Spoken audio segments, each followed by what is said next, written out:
Now that we've written our name, class code, and table number, let's begin. Let's take our vertical paper and fold it into fours. You're going to fold it halfway. And then you're going to fold it one more time, similar to like you would make a small little booklet.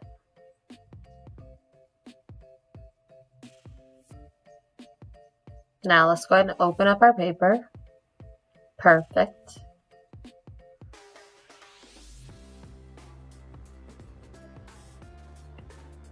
We're now going to make 4 dots.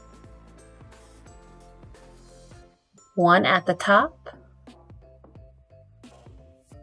2 at each side, but you're going to do that right just beneath the fold line on both sides, and then 1 at the bottom. So what I'm doing now is I'm measuring with my fingers just to try to make it even on the top, just like the bottom.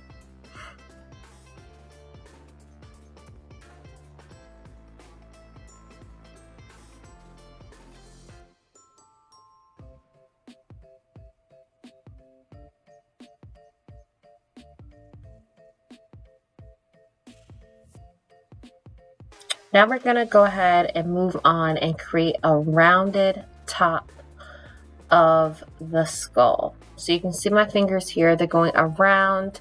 It reminds me of a capital C. So remember, while we're drawing, we're looking for letters, shapes, and numbers, things that we're used to drawing.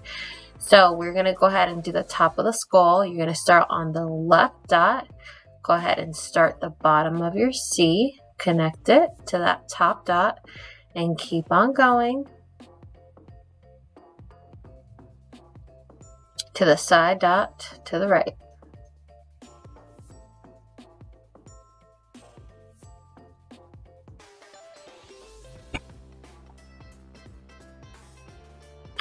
Now we're going to go ahead and draw a curved line down to the bottom dot. This is going to be the chin, so don't make the curved lines too wide.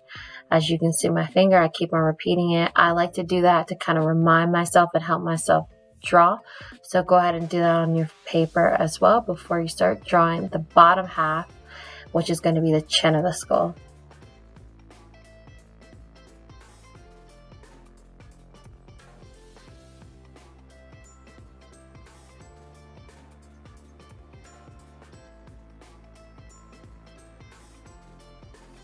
Now we're going to draw 3 dots.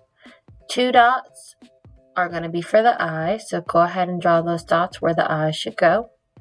And then down at the bottom, in the crease, the vertical crease, and that's going to be where the mouth is going to go.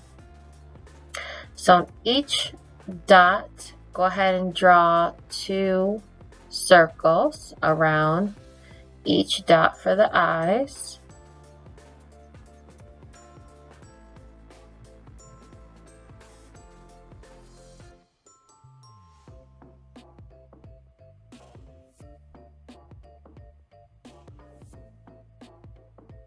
Drawing those large circles around each of the dots. And also draw your horizontal line, and that's going to be for the mouth. So before we move on and finish the mouth, let's go ahead and work on the nose. So we're going to go ahead and draw an upside down V.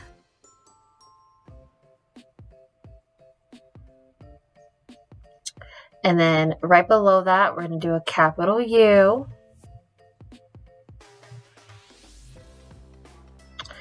And a bump.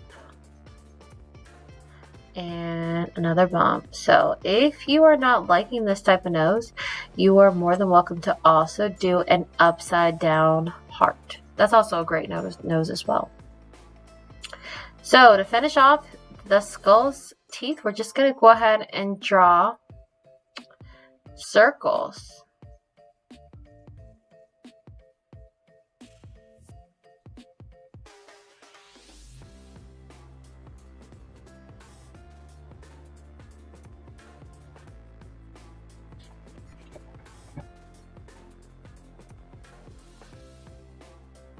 So sugar skulls are highly decorated with colorful designs. The designs are typically symmetrical, which means that what you see on one side of the skull should be the same thing that you see on the other. So since sugar skulls are often used in remembrance or made to honor, think about someone you could decorate a sugar skull for. What symbols could you use to make your design personally relevant? Feel free to look at the handout that you received and think of some other type of symbols that you want to include in your design. Once you know what symbols you'll be using, begin drawing the designs on your skull, just like I'm doing here. You can incorporate different types of lines, shapes, and patterns into your design as well. Once you're finished, you're going to go ahead and trace your pencil lines with a black permanent marker or just a regular Crayola marker found on the art card.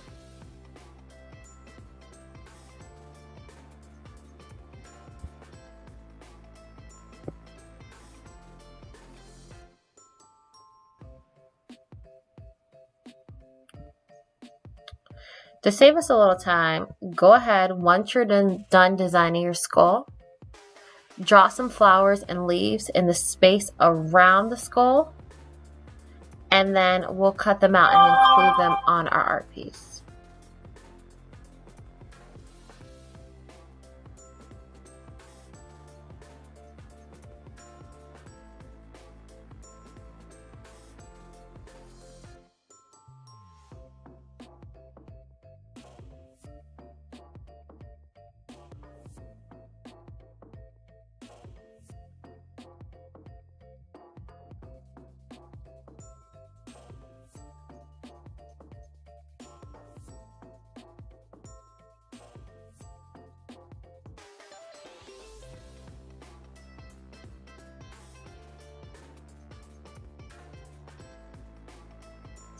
I can't wait to see what you have created for your personal sugar skull.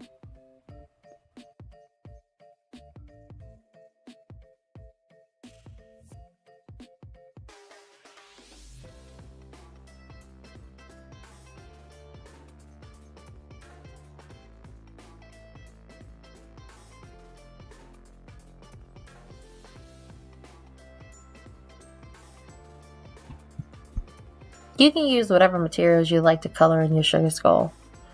I know on our art cart we have supplies like markers, colored pencils, and crayons, so use what you have on hand.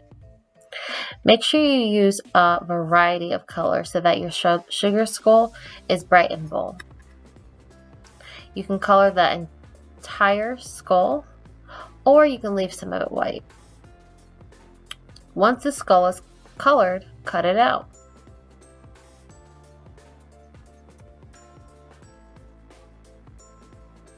Now that I cut out my sugar skull, I'm also gonna go ahead and move forward and cut out my flowers and leaves as well. The type of flower that I created and was inspired by was marigolds. So they are an important type of flower used during the Day of the Dead. Feel free to cut out your flowers and leaves, and let's go ahead and get ready for our next step.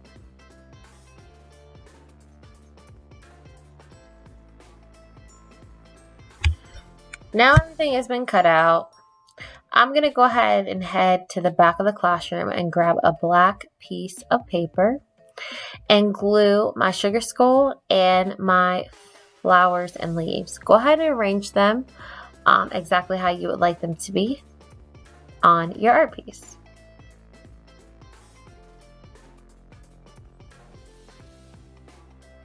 Great job! I hope you guys had as much fun as I did when I created my sugar skull.